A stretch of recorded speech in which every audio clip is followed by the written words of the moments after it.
Statement. Now give the floor to the permanent representative of Sri Lanka. Mr. President, at the outset, let me congratulate Pakistan on assuming the presidency of the Security Council and thank for convening this timely high-level open debate on promoting international peace and security through multilateralism and peaceful settlement of disputes. Sri Lanka is pleased to participate in today's discussion on the Pacific settlement of disputes, an essential pillar of the United Nations Charter and a core principle of our nation's long-standing commitment to multilateralism.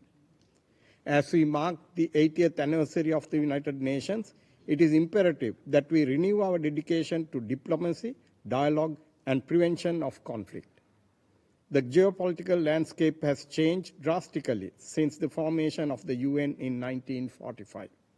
The challenges to peace and security today are more complex and interconnected than ever before. But we still have the tools, a guiding handbook to address them. We must make full use of the Charter's Chapter 6 mechanisms and reaffirm the centrality of peaceful dispute resolution in the Security Council's work. Mr. President, too often the tools and instruments at the Council's disposal are only used after crises erupt. In this context, we believe that the Council should do more to promote early and sustained political dialogue and mediation before disputes escalate into heated conflict. Greater attention should also be given to the use of early warning systems, confidence-building measures, and preventive diplomacy missions, tools that we already have but remain underutilized. We encourage the Council to be more proactive, not reactive, if it is to fulfill its mandate under the Charter.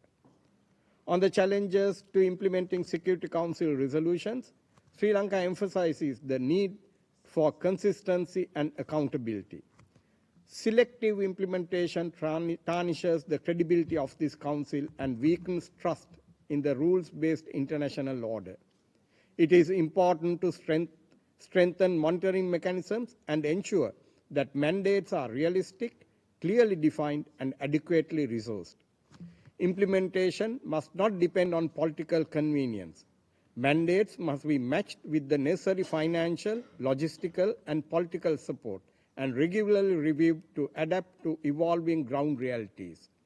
Ensuring that all parties comply equally with Council decisions is essential to preserve the legitimacy and authority of the Council's work.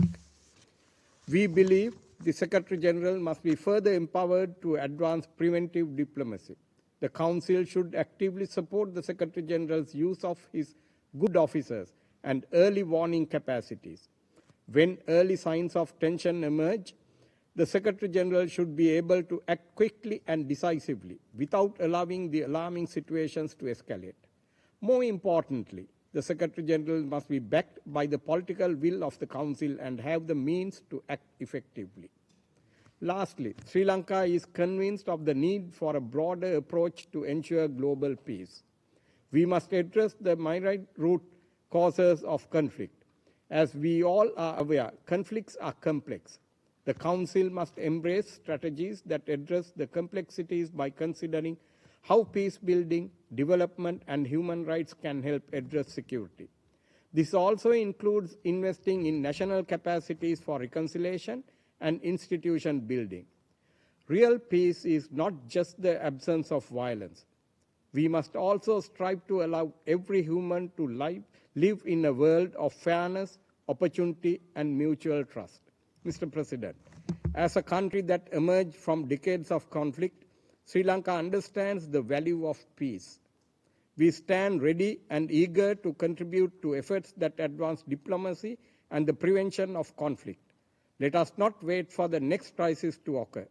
Let us instead stand firm in our shared responsibility to uphold the Charter's highest ideals and work together through peaceful means for a safer, more prosperous world. Thank you, Mr. President. Thank the permanent representative of Sri Lanka for the statement. And